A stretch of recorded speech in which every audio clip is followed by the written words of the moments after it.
Hi అండి అందరికీ welcome to my channel. ఈరోజు నేను చూపించే రెసిపీ వచ్చేటప్పటికి మసాలా వడలండి.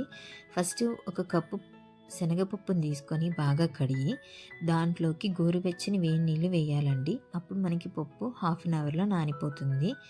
మనం ఉల్లిపాయలు, కొత్తిమీర, పుదీనా ఇవన్నీ కట్ చేసుకునేలోగా పప్పు అనేది నానిపోయి ఉంటుందన్నమాట.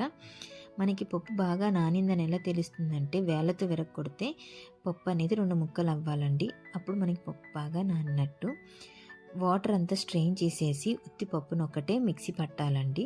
నేను కొద్ది కొద్దిగా పట్టాలి, బాగా పిండిలాగా పట్టకూడదు, బాగా పేస్ట్లా చేయకూడదండి, బరగ్గానే పట్టుకోవాలి. నేను అందులో కొద్దిగా అల్లం ముక్క వేసి మిక్సీ పట్టాను.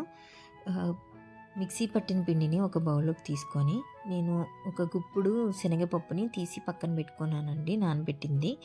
అది తీసుకొని ఆ పిండిలో వేసుకున్నాను. ఉల్లిపాయలు, పచ్చిమిర్చి, కరివేపాకు ఇవన్నీ వేయాలి. అవి వేసాక ఒక ఒక స్పూన్ బియ్యపిండి, ఒక స్పూన్ శనగపిండి వేసుకున్నానండి. బియ్యపిండి వల్ల ఏంటంటే మనకి క్రిస్పీనెస్ వస్తుందండి బాగా. సో అందుకని ఒక స్పూన్ వేయండి, మరీ ఎక్కువ వేస్తే గట్టిగా వస్తుంది. సరిపడా సాల్ట్ వేసుకోవాలి. గరం మసాలా, ధనియాల పౌడర్, జీలకర్ర పౌడర్ ఆ రోజు నాకు అవైలబుల్గా లేదు కాబట్టి జీలకర్ర వేసానండి. ఇది వేసుకున్న టేస్ట్ బాగానే ఉంటుంది. ఇవన్నీ బాగా మిక్స్ చేయాలి.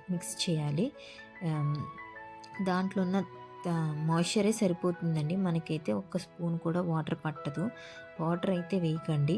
మనకి వాటర్ వేస్తే ఏమవుతుందంటే ఆయిల్లో వేసినప్పుడు విరిగిపోవడము, నూనె బాగా పీల్చేస్తాయండి వడలు. సో అందులో ఉన్నదే మనకి సరిపోతుంది. మీకు ఎక్సెస్గా అయితే వాటర్ అయితే ఏం పట్టదు. డౌ బాగా కలుపుకుంతా బాగా కలిసాక చిన్న చిన్న ఉండలు తీసుకొని మనము వడలు తయారు చేసుకోవాలండి. గారెల్లాగా లావుగా చేయకూడదు, అండ్ అలాగే పాపడ్లాగా సన్నంగా చేయకూడదండి. మధ్యంగా ఉండాలి వడ అనేది, ఎప్పుడు మీడియంగా ఉండాలన్నమాట.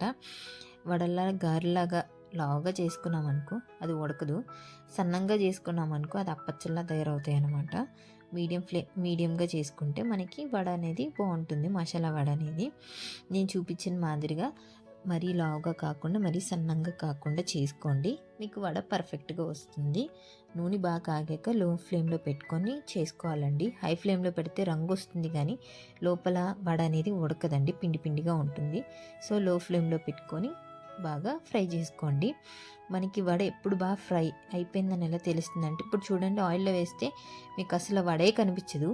కొద్దిసేపటికి వడ ఏగాక దానికి అదే తేలుతుందండి, ఆయిల్లో తేలి మనకి వడ కనిపిస్తుంది.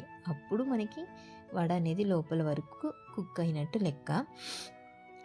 మనకి కావాలంటే కొద్దిగా రెడ్ కలర్లో కావాలంటే కొద్దిగా హై ఫ్లేమ్లో పెట్టుకొని ఫ్రై చేసుకోండి, సరిపోతుంది. ఇంకా చూడండి వేడి వేడిగా వడ ఎలా రెడీ అయిపోయిందో. దీంతో టమాటా కెచప్ కానీ ఉత్తిగా తిన్నా కూడా ఈ మసాలా వడలు చాలా బాగుంటాయండి. మనకి చలికాలం స్టార్ట్ అయింది కాబట్టి ఈవినింగ్లో స్నాక్ కింద ఏదైనా తినాలనిపిస్తుంది.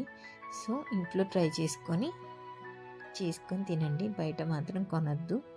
బయట పరిస్థితులు ఏమీ బాగోలేదు, తినడానికైతే ఏమీ పని చేయట్లేదు. ఇంతేనండి ఈ వీడియో. బాయ్.